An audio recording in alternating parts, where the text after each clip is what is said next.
देखिए आज का जो है क्वेश्चन है वो प्रैक्टिकल क्वेश्चन है आपका 15 नंबर, जो कि आपका बैलेंस शीट का क्वेश्चन दिया हुआ है। तो बैलेंस शीट ही हम बनाना सीखेंगे। इसमें पहला बोल रहा है अर्चेंट हैज नेट प्रॉफिट ऑफ 57,200, यानी कितना है 57,200 नेट प्रॉफिट पहले से दिया हुआ है।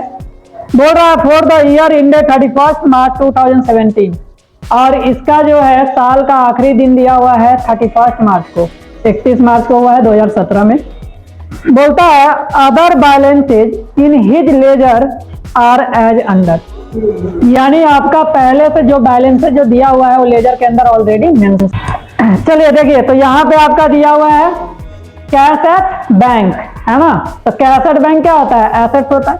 और आप देख रहे हैं कि इस फॉर्मेट में एक तरफ एसेट है, दूसरी तरफ लायबिलिटीज है ना। यानी लायबिलिटीज और एसेट्स ही हमें क्या करना होगा, फाइंड आउट करना पड़ेगा। तो सबसे पहले जो दिया हुआ है कैश एट बैंक दिया हुआ है, तो ये हमारा क्या है, एसेट्स है। तो हम क्या करेंगे, एसेट साइड आएंगे और कैश एट बैंक लिखेंगे, ठीक है। इसमें डीआर और सीआर नहीं होता, क्योंकि बैलेंस शीट क्या है, एक स्टेटमेंट है, और स्टेटमेंट में हम लोग डेबिट और क्रेडिट नहीं लिखते हैं, ठीक है। इसमें हम लोग क्या लिखते हैं, लायबिलिटीज और एसेट्स लिखते हैं। तो यहाँ पे एसेट्स हमारा क्या था, कैश एट बैंक, तो लिख दिया एसेट साइड में। कितना बैलेंस दिया हुआ है, 4,800, 4,800। इसके बाद दिया हुआ है कैश इन हैंड, तो कैश इन हैंड भी क्या होता है, एसेट्स होता है। तो ये भी हमारा एसेट जाएगा, और यहाँ लिखेंगे कैश इन हैंड। अब ये कितना दिया हुआ है, तो ये दिया हुआ है 1,200।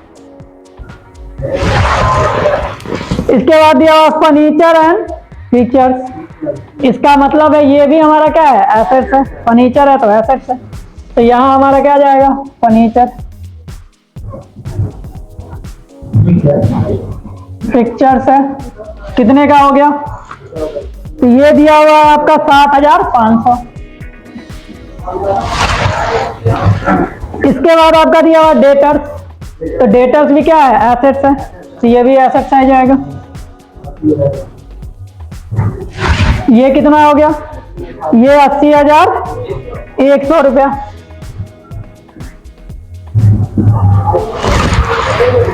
इसके बाद आपका दिया है क्लोजिंग स्टॉक, ये भी हमारा क्या है, एसेट्स है, तो ये भी जाएगा यहीं पे, क्लोजिंग स्टॉक। अब कितने का दिया हुआ है, तो दिया हुआ है ये 70,000, तो 70,000 का दे दीजिए। इसके बाद दिया है मोटर कार, ये भी क्या है, एसेट्स है, और ये किस तरीके का एसेट्स है, फिक्स एसेट्स है ना। यहाँ लिख दीजिए कितने का हो गया, 40,000।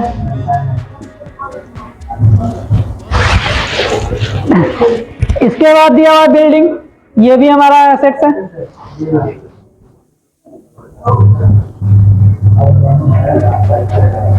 कितने का दिया हुआ है, 1,50,000।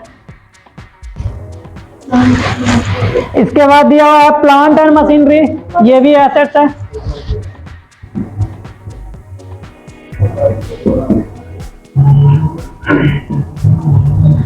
एक लाख कितने का है, 20,000।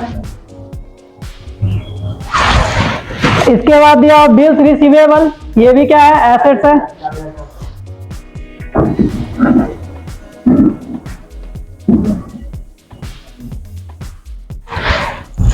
ये दिया हुआ है 4,400 का। इसके बाद दिया हुआ इन्वेस्टमेंट, ये भी क्या है, एसेट्स है, ये भी चला जाएगा।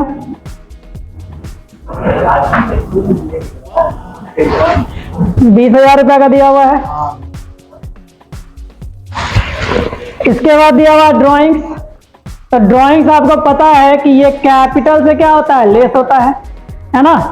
तो इसका मतलब है ये तो इसमें जाएगा नहीं। चलिए तो अब पहले आगे देखते हैं, बिल्स पेबल कितना दिया हुआ है, 3,200। तो बिल्स पेबल क्या है, लायबिलिटीज है, तो ये हमारा क्रेडिट साइड में आएगा। पेबल हो गया, कितने का हो गया, 3,200।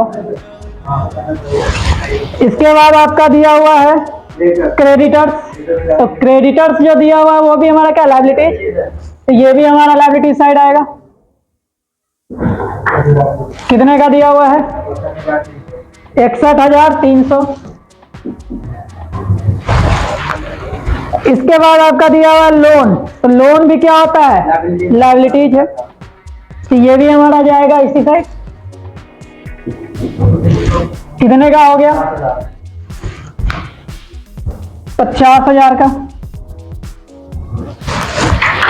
इसके बाद आपका दिया हुआ कैपिटल 3,32,300, तो लायबिलिटी साइड ही कैपिटल दिखता है ना, तो यहां लिखेंगे कैपिटल, और ये जो बैलेंस लिखेंगे वो इनर कॉलम में लिखेंगे, है ना। तो कितना है? 3,32,300, तो 3,32,300।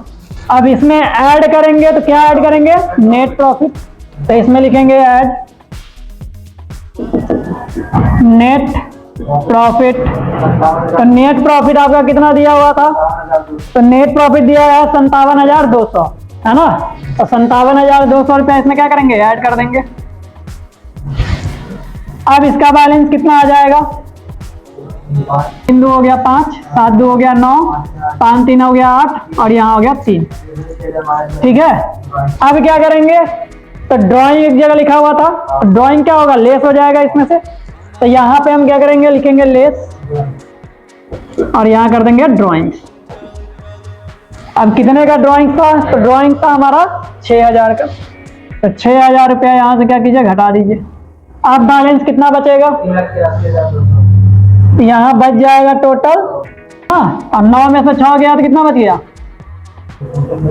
3 और 8, और ये हो गया 3, 3,83,500 आएगा, है ना। अब क्या करेंगे? यहाँ पे अब क्या कीजिए? इसको बैलेंस कीजिए। अब दोनों साइड क्या करेंगे? जोड़ेंगे। अगर दोनों साइड अगर हमारा बराबर आ गया तो इसका मतलब हमारा क्या आंसर सही है। दोनों साइड क्या होना चाहिए? इक्वल होना चाहिए। दोनों साइड इक्वल हो गया, इसका मतलब क्या है? सही है। तो जरा जोड़िए, कितना आ रहा है? 4,98,000, है ना। तो ये हमारा आंसर आ चुका है। अब इस साइड भी उतना ही जोड़ आना चाहिए, यानी 4,98,000 इधर भी आ गया। इसका मतलब है ये क्या है? सही। कोई दिक्कत? तो इस तरीके से हम क्या करते हैं? बैलेंस शीट को बनाते हैं। दोनों साइड हमारा क्या हुआ? इक्वल हो गया। जितना हमारा लायबिलिटीज है उतना ही हमारा क्या है? एसेट्स भी है। तो एसेट्स और लायबिलिटीज दोनों क्या हुआ? इक्वल हो गया। इसका मतलब हमारा क्वेश्चन क्या है? सही। ठीक है।